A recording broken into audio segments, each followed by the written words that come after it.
माई काकों के बारे में मैं ये भी कहता हूँ, हम पे भी बड़ा रोब था उनका। वो जुमे वाले दिन जुमा औरतों में नहीं पढ़ती थी, जो मेन गेट था मस्जिद मुबारक का, वहाँ राइट हैंड पे मुअज्जिन सराजुद्दीन साहब अताउल्लाह कलीम से कुछ वाले थे, उनके कमरे के सामने थोड़ी सी खाली जगह होती थी। वो 2 बच्चियाँ लेके तो 3 खातून वहाँ बैठ के तो जुमा पढ़ते थे। बड़ा रोब था उनका, बड़ा वक़ार था। और ये काको साहब हज़रत माई काको, पता नहीं इनका नाम असल नाम क्या था, ये हज़रत मसीह मौद के ख़ानदान में बड़ी हुई हैं और वही नहीं। फिर मेरे ख्याल इनकी ग़ालिबन वफ़ात पाकिस्तान आके हुई। तो ये मिर्ज़ा शफ़ी अहमद साहब से घर से अहमद शफ़ी साहब के सारी ख़ातून चली गईं, तो वो जो ऑफिसर थे जिन्हें गन पकड़ा हुआ था, उसने कहा जी आप भी चले जाएं। उनके जी तो मेरा घर है। मैं कहा क्यों जाऊँ, हमें हदायत यही है कि अपने घरों में से बाहर न जाएं।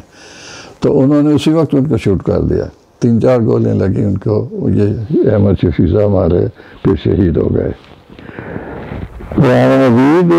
का तर्जुमा जो हमने पढ़ा, मेरे ख्याल में हमारे स्टाफ में शामिल नहीं थे। मौलवी इमामुद्दीन साहब मुबल्लिग एशिया और महबूब आलम साहब खालिद, इनकी मुझे समझ नहीं आई, हालांकि मेरा अपने ख्याल में ये स्टाफ में शामिल नहीं थे। लेकिन तर्जुमा कुरान मजीद हमने इन्हीं से पढ़ा है। अल्लाह ताला इनके जज़ाए खैर दे। इस तरह अल्लाह बख्श साहब थे, ये ज़राती मास्टर कहलाते थे, लेकिन इनका हिसाब भी बहुत आला था। इसी तरह नूर भाई साहब थे हमारे ड्राइंग मास्टर। और एक ख़ास तौर पर जो मुझे बात याद है, वो भी हमारे स्टाफ में शामिल नहीं थे।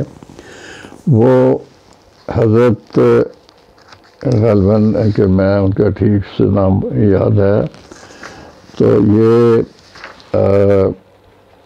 क्या नाम था, हाँ अब्दुलरहमान साहब मेहर सिंह साहब, सरदार मेहर सिंह साहब। इनको एक ही दफ़ा कादियान में देखा, मेरे ख्याल उन्होंने बुज़ुर्गों के तौर पर बुलाया होगा। और मुझे वो याद है कि ज़ोर की नमाज के लिए उन्होंने मेरे सामने वज़ू किया। लेकिन उनका एक तासुर था कि मुझे वो हमेशा याद रहा कि उनकी शक्ल कैसी थी, कैसे उन्होंने वज़ू किया। तो ये मास्टर अब्दुलरहमान साहब मेहर सिंह के साहबजादे सरदार नज़ीर ग़ालिबन थे, ये डॉक्टर। और सरदार नज़ीर साहब के साथ फिर आगे है इनका ताल्लुक़ है मुजीब असगर साहब, क्योंकि उनकी साहबजादी से इनकी शादी हुई थी। अब तो वो वफ़ात पा गए हैं और माशाल्लाह मूसीती कादियान अरब में दफन हुए हैं। तो मास्टर अब्दुलरहमान साहब को मैं देखा। इसी तरह अब्दुलरहमान साहब बंगाली थे, मैं उनका जिक्र बाद में करूँगा। बशीर अहमद साहब थे। और एक कादियान में बज़ाहिर तो स्कूल में वो नहीं पढ़ाते थे, ये पढ़ाते होंगे तो मुझे इल्म नहीं। वो थे अब्दुलरहमान साहब अतालीक। ये हज़रत मुस्लिम मौद के छोटे बच्चों को पढ़ाते थे, शायद मैंने भी 1-2 दफ़ा इनसे पढ़ा हुआ। इसी तरह अब्दुल वाहिद हज़ारे, ये हज़ारे के थे। और इनकी ख़ास बात ये याद है कि जुमे के रोज़ जो ऐलान होते थे दुआओं के मस्जिद अक्सा कादियान में, तो अब्दुल वाहिद का अब्दुल वाहिद इनका नाम था, ये किया करते थे। और बाद ऐसे फ़िक्र इन्होंने बोले जो मुनासिब तो नहीं है, लेकिन वो बात आदमी ऐलान में ऐसी बात कह देता है। वो ग़ालिबन एक दफ़ा रब्बे में भी वही लफ्ज़ बोला गया कि जी औरतें शोर ना डालें। तो वो एक लफ्ज़ इन्होंने सबसे पहले इस्तेमाल किया था अब्दुल वाहिद साहब ने। तो कादियान में सबको याद था कि ये क्या अहम कह दिया।